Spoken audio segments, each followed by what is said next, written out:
Did you sweep your house today? Hi everyone, welcome to my classroom moment. Did you sweep your house today? Yes.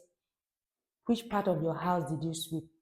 Is it your bedroom, your kitchen? Did you wash your bathroom? Or do you do that only on Saturdays? Or did you skip your bedroom? When last did you sweep your bedroom? 2 months ago, 3 months ago, 1 year ago?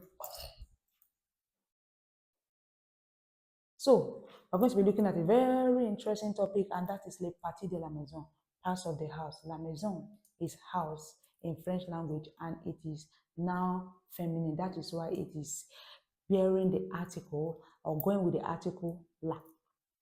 Le partie de la maison, parts of the house. Now, I have to say this.